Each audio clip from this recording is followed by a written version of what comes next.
Shalom Bapak Ibu Saudara yang terkasih dalam Tuhan Yesus Kristus. Puji Tuhan, hari ini kita boleh kembali bertemu di dalam ibadah kita. Dan selamat Hari Pentakosta bagi kita semua. Hari di mana pertama kalinya Roh Kudus dicurahkan ke atas bumi ini. Dan saya percaya hari ini roh yang sama juga akan melawat kita, setiap kita dimanapun kita berada. Kuasanya sanggup menembus ruang dan waktu, dan juga sanggup melawat setiap kita pada hari ini. Mari kita mau satu di dalam doa. Terima kasih Tuhan buat hari ini. Terima kasih buat lawatan-Mu ya Bapa, yang kami percaya akan kami terima pada hari ini. Terima kasih Tuhan, terima kasih. Kami membuka hati kami Roh Kudus. Kami membuka hati kami Roh Kudus. Biarlah Engkau memenuhi kami, memenuhi setiap kami pada hari ini. Terima kasih Tuhan.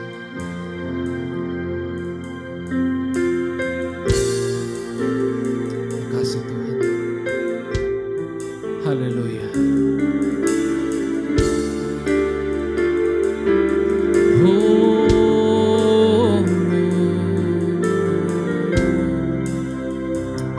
Kami undang kehadiran-Mu di tempat ini Tuhan.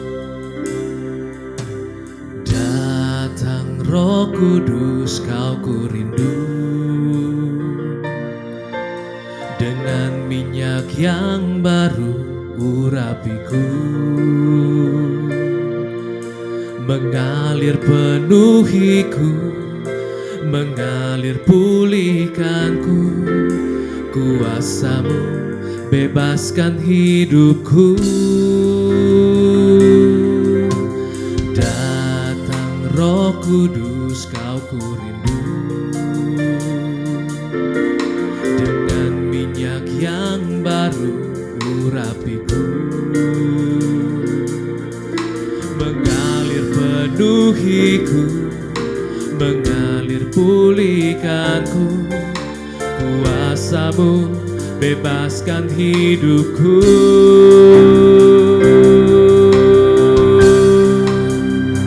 Satu yang ku rindu, bersekutu denganmu, bawaku lebih lagi tinggal di dalam-Mu, nikmati hadirat-Mu, jamahlah seluruh hidupku.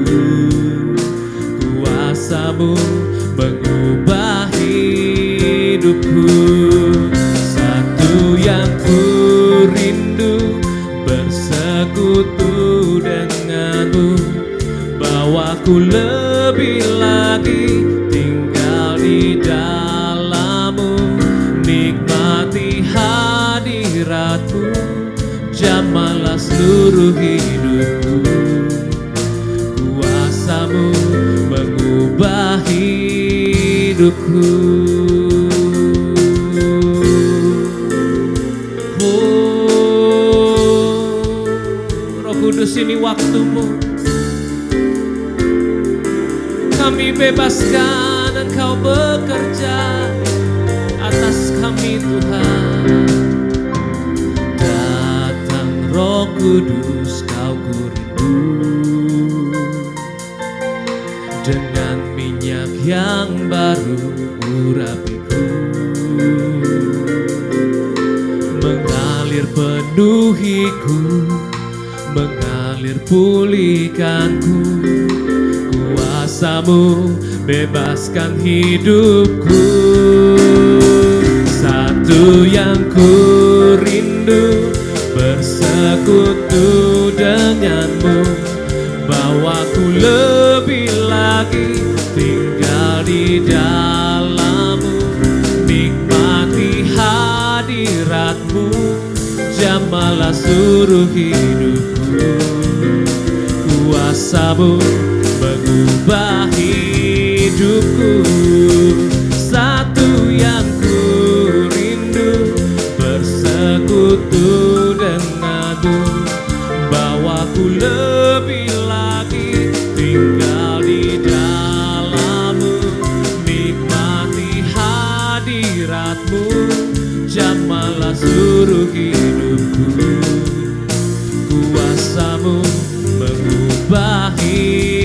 hidupku, kuasamu, kuasamu mengubah hidupku, kuasamu mengubah hidupku. Let your spirit fill this place, sweet spirit, fill my heart. Let your presence fill this place as we worship you, as we worship you. Let your spirit fill this place, sweet spirit, fill my heart. Let your presence fill this place as we worship you, as we worship you. Oh, I worship you, Jesus, I worship you with all of my heart and all of my soul. I love you, I love to worship you. I worship you, Jesus, I worship you with all of my heart and all of my soul. I love you, I love to worship you. I love to worship you. I love to worship you. I love you, I love to worship you.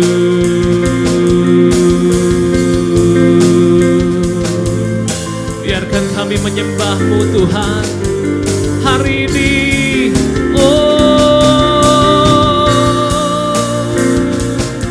Engkau Allah yang berkuasa atas hidup kami. Kami buka hati kami dan membiarkan Roh-Mu kembali memenuhi setiap kami Tuhan. Haleluya, haleluya. Kami percaya saat kami tinggikan nama-Mu, Roh-Mu bekerja, Roh-Mu mengalir, mengurapi, menjamah, dan memenuhi setiap kami. Haleluya, haleluya.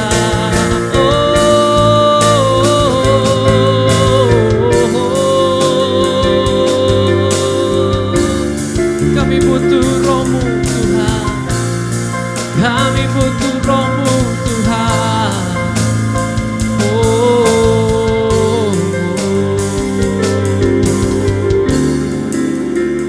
Terima kasih. Betapa hati kami rindu akan Engkau Tuhan. Betapa hati kami rindu kepadamu. Roh Kudus, ku rindu padamu. Hanya Engkau pribadi yang menghidupkan. Tak bisa ku jauh, tak bisa ku lepas dari mula sumber kehidupan. Roh Kudus, ku rindu padamu. Hanya Engkau pribadi yang hidupkan.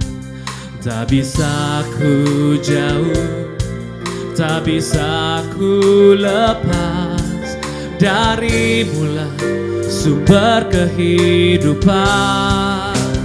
Hanya Engkau yang ku cinta. Oh Roh Kudus, ku serahkan hidup dalam genggaman-Mu. Pulihkanlah, berkaryalah. Aku ada untuk beritakan Kau hidup, hanya Engkau yang ku cinta.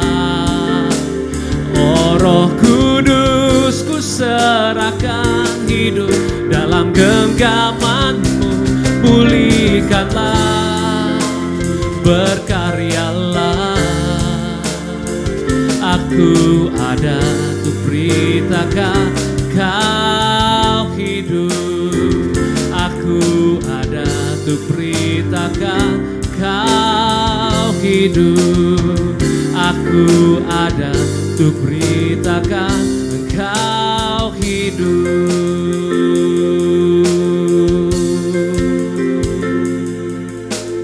Haleluya, haleluya.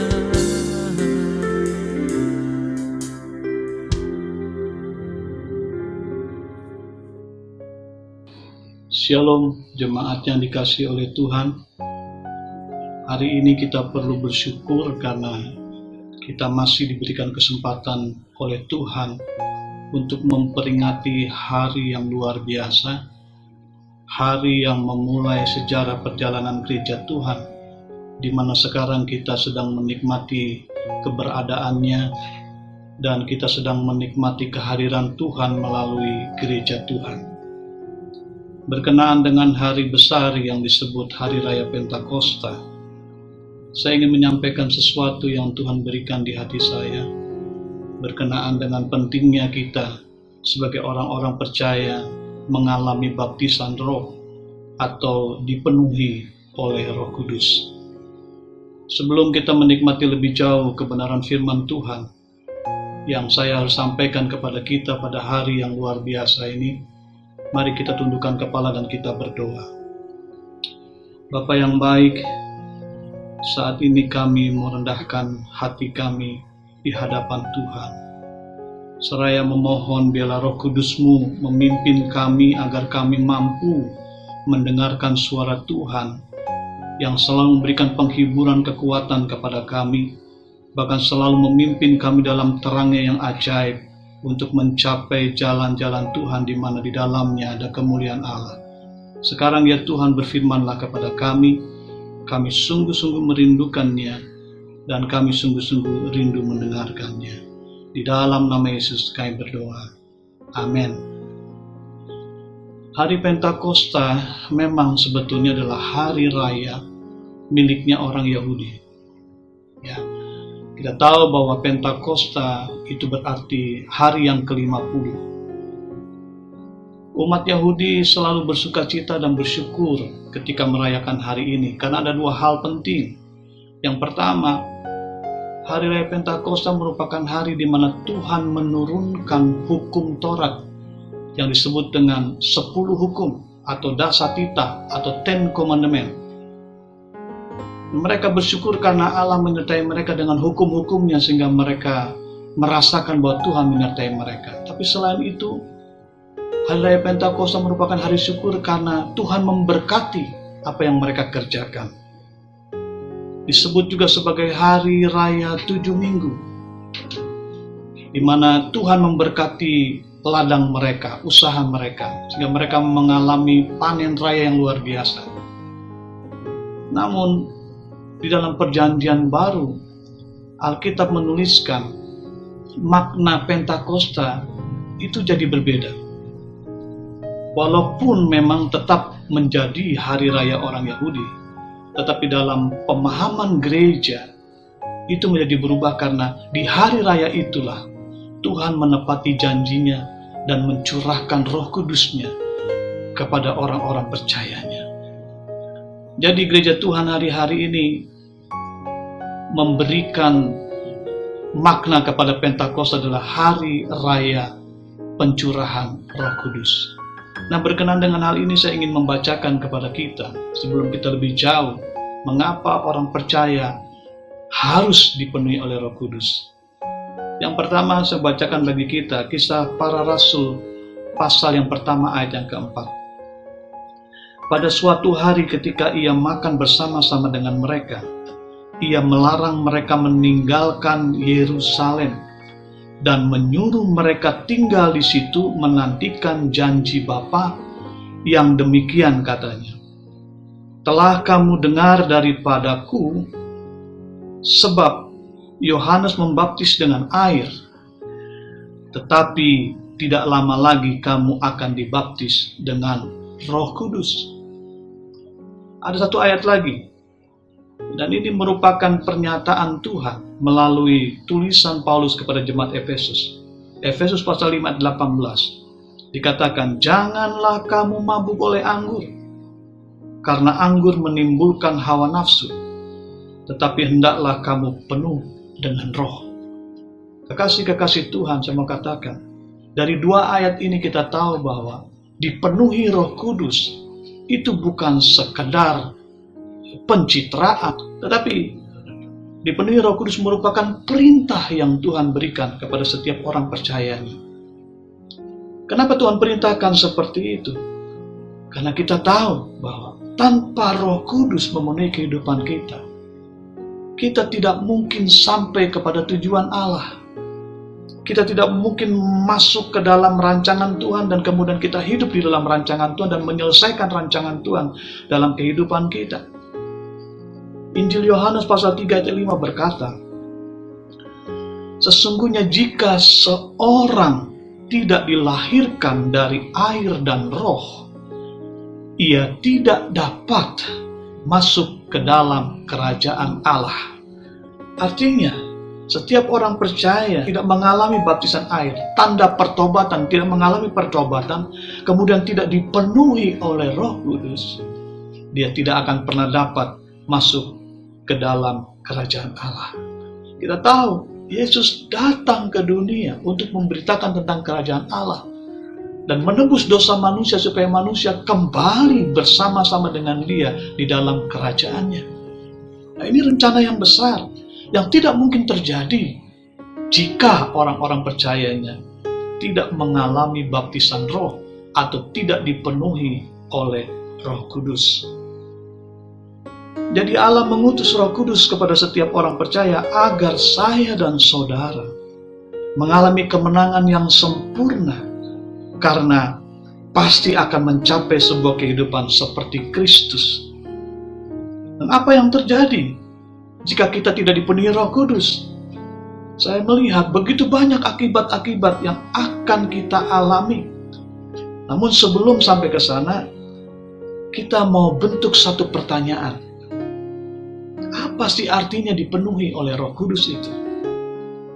Simpel saja Bapak Ibu, saudara-saudari yang kekasih. Dipenuhi Roh Kudus itu artinya dikuasai sepenuhnya oleh Roh Kudus.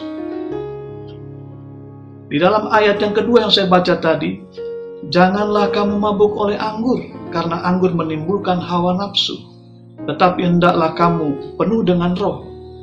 Kalau kita dipenuhi oleh hawa nafsu akibat anggur, itu artinya kita sedang dikuasai oleh pengaruh anggur itu, sehingga kita mabuk. Pada saat kita mabuk, kita dikuasai oleh kekuatan dari anggur itu. Itu artinya kita tidak punya lagi kontrol terhadap diri sendiri. Kita tidak mampu lagi mengendalikan diri sendiri, tapi anggur itu yang mengendalikan kita. Dan demikian juga kalau kita dipenuhi Roh Kudus, itu artinya kita dikuasai sepenuhnya oleh Roh Kudus.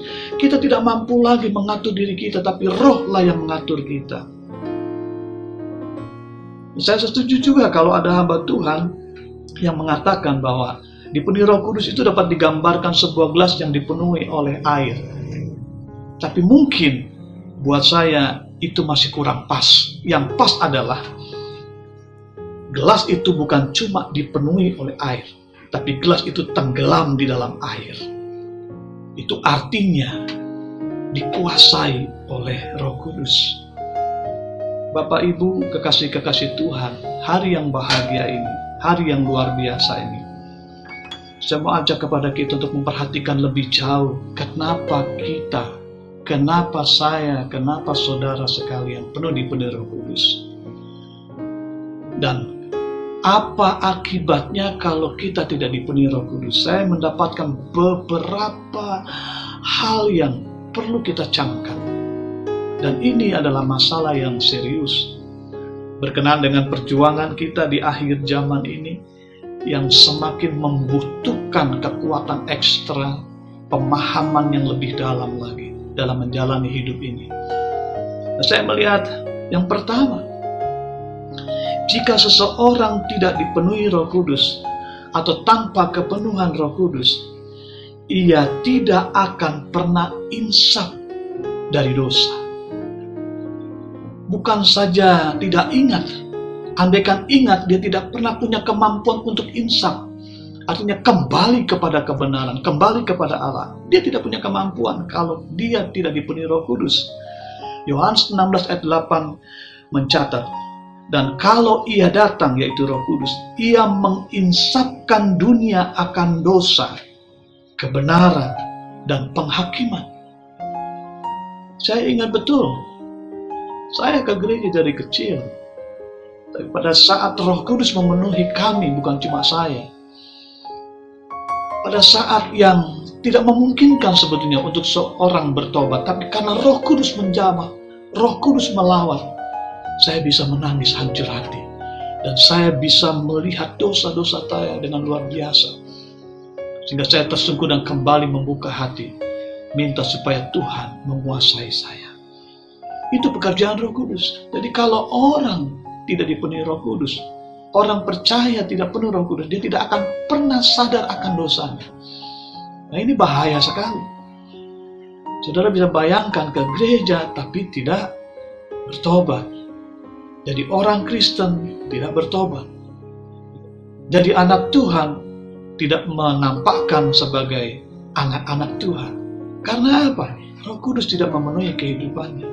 Yang kedua, jika orang tidak dipenuhi Roh Kudus, ia tidak akan pernah mengalami pembaharuan hidup. Dia tidak akan mampu mengubah hidupnya menjadi hidup yang baru. Karena manusianya pasti menguasai. Kita tahu kecenderungan manusia adalah jauh dari Tuhan. Karena mereka takut akan kebenaran dan segan, malas untuk menjadi orang benar. Itu hakikat manusia yang dikuasai oleh dosa. Tapi berbeda ketika kita dipenuhi Roh Kudus, maka kita diberikan kemampuan untuk memiliki hidup yang baru dan hidup di dalam kehidupan yang baru itu.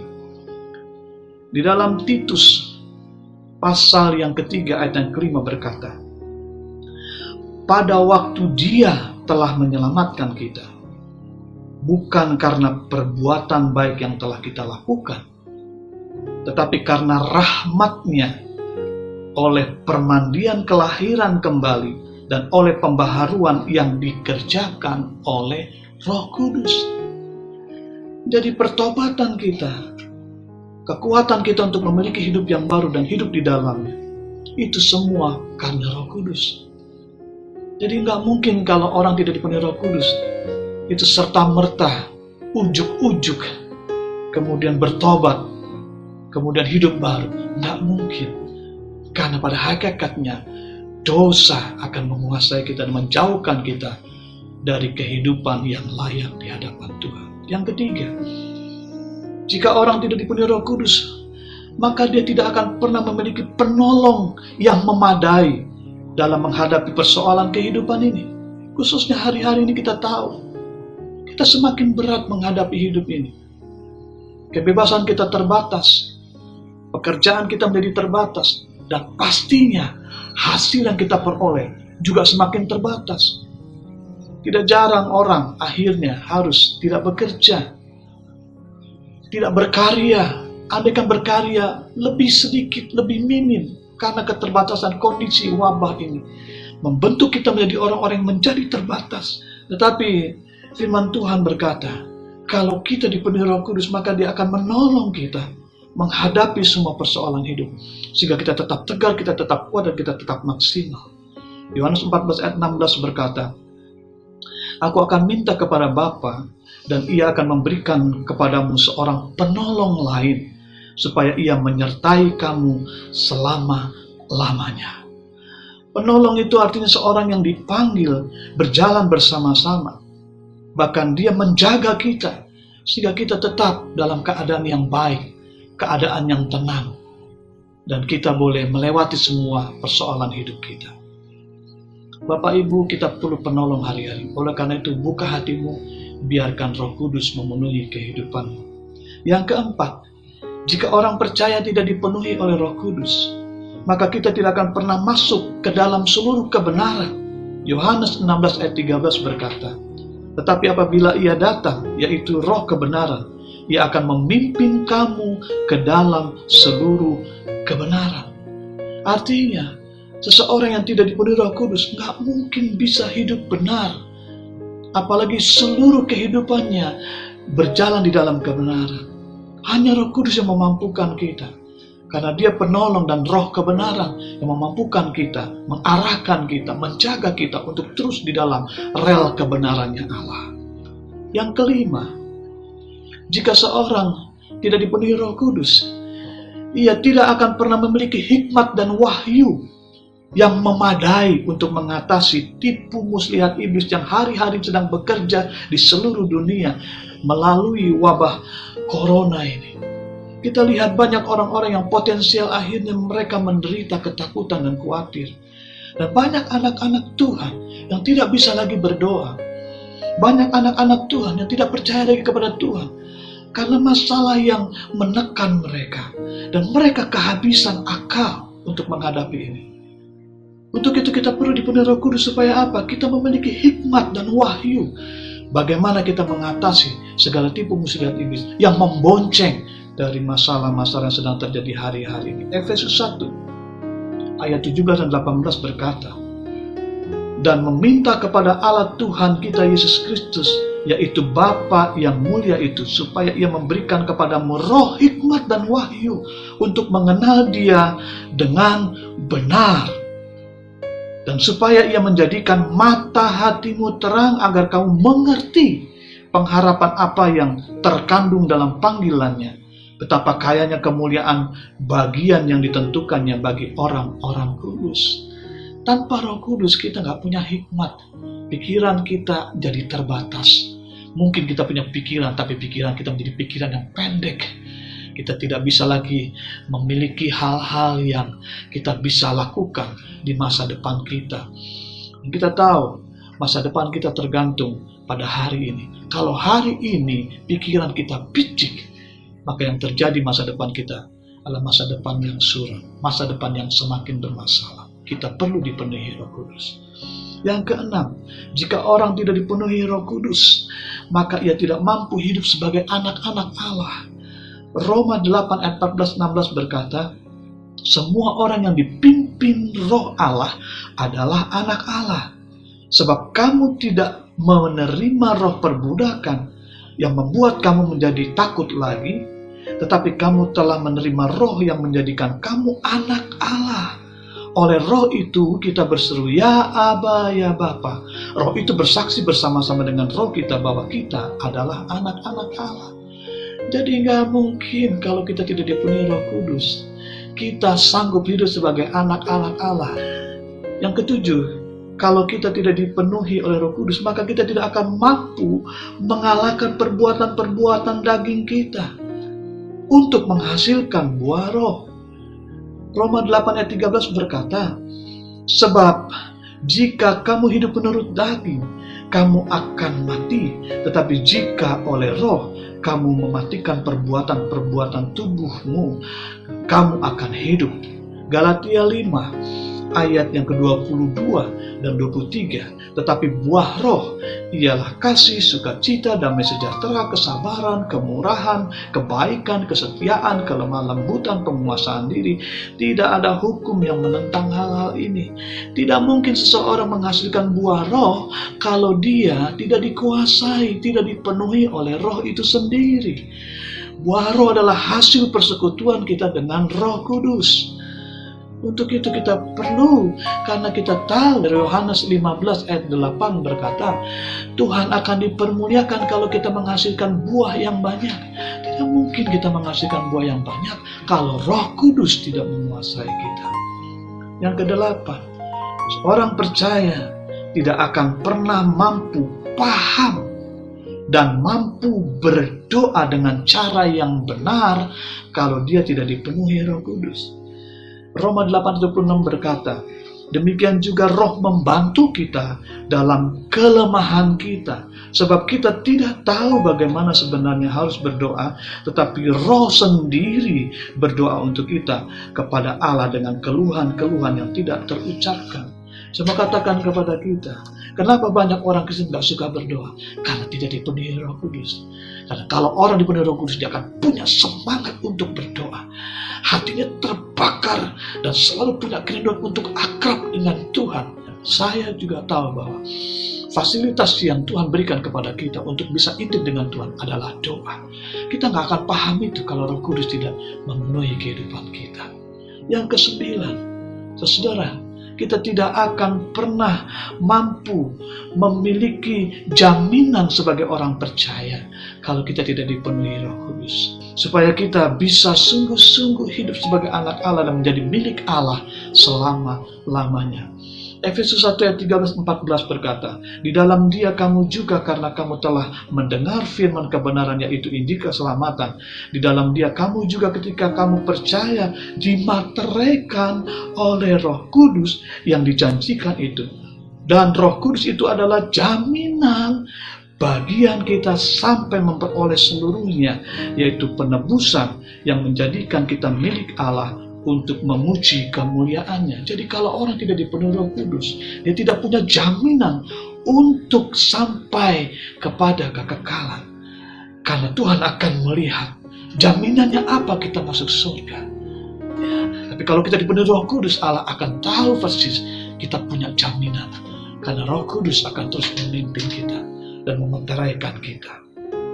Yang ke-10, jika kita tidak dipenuhi Roh Kudus, kita tidak akan pernah sanggup menjadi saksinya. Bapak Ibu, Yesus hadir untuk menyelamatkan dan menebus kita, sehingga kita boleh masuk ke dalam kerajaan Allah. Tapi ingat, untuk sampai ke titik itu, kita harus lakukan tugas kita, yaitu amanat agung. Dan saya percaya, tidak akan ada orang yang bisa sungguh-sungguh dengan sepenuh hati melakukan amanat agung ini kalau dia tidak dipenuhi Roh Kudus. Tuhan bilang, kamu akan menerima kuasa kalau Roh Kudus turun atas kamu dan kamu akan menjadi saksi. Ini sebuah perkataan yang pasti, yang tidak bisa ditawar-tawar lagi. Kita nggak mungkin bisa jadi saksi kalau tidak ada kuasa melalui Roh Kudus memenuhi kehidupan kita. Kisah Rasul 1 ayat 8. Bapak Ibu, kita dipanggil untuk menyaksikan kebesarannya. Kita dipanggil untuk menyatakan kerajaannya. Kita tidak mampu lakukan itu kalau Roh Kudus tidak memenuhi kehidupan kita. Yang ke-11, seorang yang tidak dipenuhi Roh Kudus tidak akan pernah menikmati kebersamaan dengan Tuhan. Tidak akan pernah menikmati penyertaan Tuhan. Karena Tuhan berkata seperti ini. Yohanes 14 ayat 17, yaitu Roh kebenaran. Dunia tidak menerima Dia, sebab dunia tidak melihat Dia dan tidak mengenal Dia, tetapi kamu mengenal Dia, sebab Ia menyertai kamu dan akan diam di dalam kamu. Bapak Ibu kekasih-kekasih Tuhan, berbahagialah jika kita hari ini dan sampai hari ini kita mengalami kepenuhan Roh Kudus dan membiarkan Tuhan memenuhi kita. Karena kita akan menikmati penyertaan Allah dalam segala keadaan. Dan kita tahu hati ini tenang kalau kita yakin bahwa Tuhan menyertai kita. Haleluya, puji Tuhan. Hari ini saya mengajak kepada kita sekalian, mari kita biarkan Tuhan menguasai kehidupan kita. Sekarang apa yang harus kita lakukan? Kalau kita ingin Roh Kudus memenuhi kehidupan kita, sehingga kita mengalami banyak hal yang Tuhan sediakan kepada kita. Baik itu kuasa, baik itu pengurapan, baik itu buah roh, baik itu karunia-karunia, baik itu segala kemuliaannya. Saya melihat simpel saja. Kalau kita rindu dipenuhi Roh Kudus, yang pertama, percaya dan terima Tuhan Yesus Kristus sebagai Tuhan dan Juru Selamat yang satu-satunya di dalam hati kita. Kita harus terima Yesus Kristus sepenuhnya dengan yakin sebagai Tuhan dan Juru Selamat yang satu-satunya. Itu yang pertama. Yang kedua, naikkan doa permohonan dengan hati yang rindu. Minta kepada Bapa. Katakan, Tuhan, aku perlu dipenuhi oleh Roh Kudus. Atau katakan, Tuhan Yesus, penuhilah aku dengan Roh-Mu yang kudus. Atau katakan, ya Roh Kudus, datanglah, penuhilah hatiku, penuhilah hidupku. Sebab Lukas 11 ayat 13 berkata, jadi jika kamu yang jahat tahu memberi pemberian yang baik kepada anak-anakmu, apalagi Bapamu di surga, Ia akan memberikan Roh Kudus kepada mereka yang meminta kepadanya. Hari yang khusus ini saya tantang kepada kita sekalian. Yuk buka hati. Biarkan Dia memenuhi kehidupan kita, agar kita mampu masuk dalam rancangan Tuhan dan berjalan di dalam rancangannya, dan kita mengalami kemenangan demi kemenangan sampai pada akhirnya dan sampai selama-lamanya kita menjadi orang yang menang. Saya ajak kepada kita sekalian, sekarang mari kita tundukkan kepala dan kita berdoa. Jika engkau adalah orangnya yang merindukan kepenuhan Roh Kudus, taruhlah tanganmu di dadamu. Berdoalah dengan saya bersama-sama. Bapa yang baik, hari ini saya telah mendengarkan firman-Mu dan saya rindu dipenuhi oleh Roh Kudus. Hari ini saya buka hati saya dan saya minta kepada Engkau ya Bapa, penuhilah hatiku dengan Roh Kudus. Haleluya. Dalam nama Yesus saya berdoa. Amin.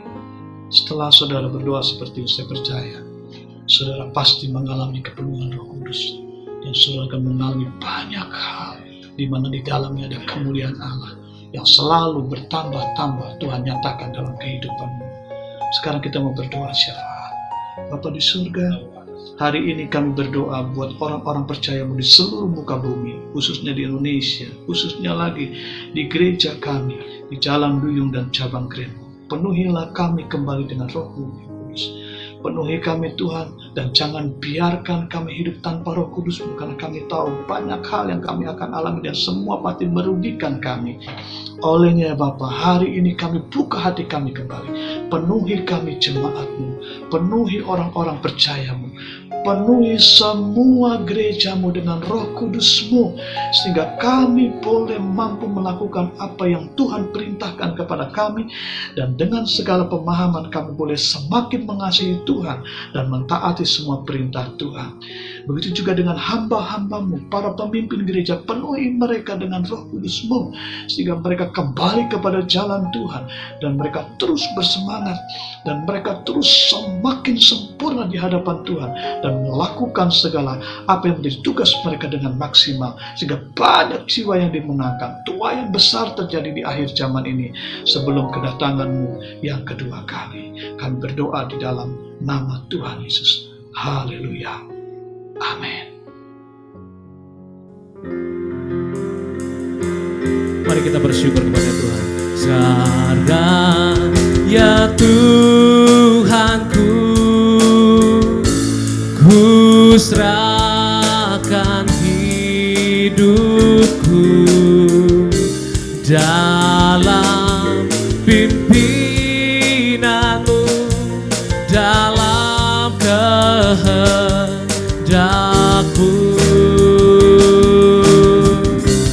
Di setiap jalanku dan setiap langkahku, sekarang curahkanlah semua berkat-Mu.